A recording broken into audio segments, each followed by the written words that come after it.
મારા કાકાની છોકરીનું લગ્ન છે ને તો મને ઘરે બોલાવે છે 4-5 દિવસ માટે. એમ કાલે મારે જવાનું છે ને, કાલ મારો ભાઈ લેવા આવશે મને. સારું, વાંધો નહીં. હાલો હું તૈયારી કરી લઉં. હા, વહી જશે ને ઘરનું બધું કામ મારે કરવું પડશે. કાંઈક તો આઈડિયા કરવો પડશે. હાલો.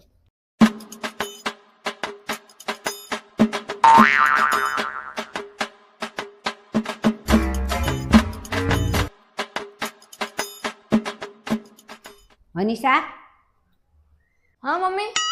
આ બેઠી બેઠી તું મોબાઈલ જોયા કરસ અને કાલથી તું વહી જઈશ. હું એકલી કેટલું કરીશ? આખા ઘરનું કામ મારાથી નહીં થાય. એટલે થોડોક ભીંડો સુધારી નાખ. બેઠી છું તો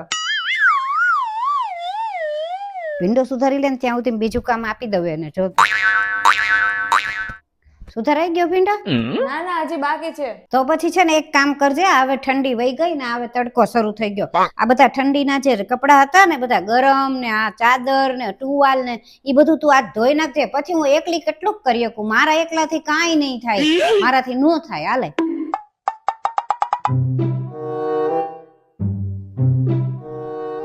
હા, અને સાંભળ, ઓલા બધા ઈસ્ત્રી કરવાના છે ને, ઈ ઈસ્ત્રી કરી નાખજે બધા. તું તો કાલ વહી જઈશ. પછી મારાથી નો આ બધું થાય ઘરનું કામ, એટલે બધાની ઈસ્ત્રી કરી દેજે. હા હા, ભગવાને તો વહુની અંદર જ મશીન ફિટ કર્યા છે ને, એટલે એનાથી બધું કામ થઈ જાય. હા. એમ ક્યારે આજે આવીશ? હા તો કાંઈ વાંધો નહીં, આવજે. અને કઈ કામ હોય તો કેજે, લેવા આવવાનું હોય તોય કેજે. પહોંચી જાય એમ ને? કેટલા વાગે? 11 વાગે. હા તો કાંઈ કહી દઉં છું, કાંઈ વાંધો નહીં. એ હા. મનીષા, સાળો આવવાનો છે 11 વાગે એમ કીધું, તો તૈયાર રહેજે ને. કઈ જમવાનું બનાવવાનું હોય ને તો એ બનાવી લેજે. હા તો હાલો. મમ્મી, ઓલા ગાડલા વાળાને કહી દો ને કે 2 ગાડલા લેતા આવે. કેમ 2 ગાડલા? મેં તમને કીધું તું સવારે કે મારો ભાઈ આવવાનો છે. પણ એમાં 2 ગાડલા શું કરવા? પણ ભાભીને એમ કીધું કે એનો હાળો આવવાનો છે, તો બીજા ગાડલાની જરૂર પડશે કે નહીં? હા તો એક કામ કર ને, 3 ગાડલા જ મગાવી લઈએ. કેમ 3? આ ચિંટુના મામા આવે છે ને, એટલે 3. એટલે હા, એ તો ભૂલાઈ જ ગયું. ચિંટુ કહેતો હતો કે એના મામા આવવાના છે. 3 મંગાઈ લેજો. મનીષા, સાંભળ તો, આ એક ચિઠ્ઠી મારી પોસ્ટ કરી દે ને. હા લાવો મમ્મી.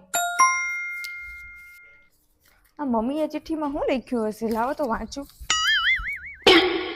ભગવાન, મારા છોકરાનો ધંધો નથી સારો હાલતો, તો મને 10,000 મોકલાવજો ને. ઓ, મમ્મીને પૈસાની જરૂર છે એમ ને?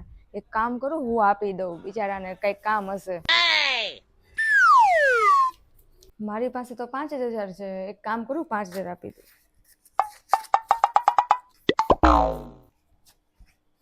લ્યો મમ્મી, તમે જે ચિઠ્ઠી લખી હતી ને એનો જવાબ આવી ગયો. હે, આટલો જલ્દી આવી ગયો? હા. લે, આમાં તો 5,000 જ છે. મેં તો 10,000 માંગ્યા હતા ભગવાન પાસે. મનીષા. હા મમ્મી. ભલે આ મારી ચિઠ્ઠી પોસ્ટ કરી દેજે ને. હા. આ બીજી વાર ચિઠ્ઠી શું કામ ને મોકલાવી હશે? લાવો તો વાંચવા દો. ભગવાન, મને તો તમારા ઉપર વિશ્વાસ છે કે તમે 10,000 જ મોકલ્યા હશે, પણ અમારી વોવે 5,000 લઈ લીધા છે. હે, ભલાઈનો તો જમાનો નથી. કોઈનું સારું ન કરાય. સારું કરવામાં આપણું જ નુકસાન છે.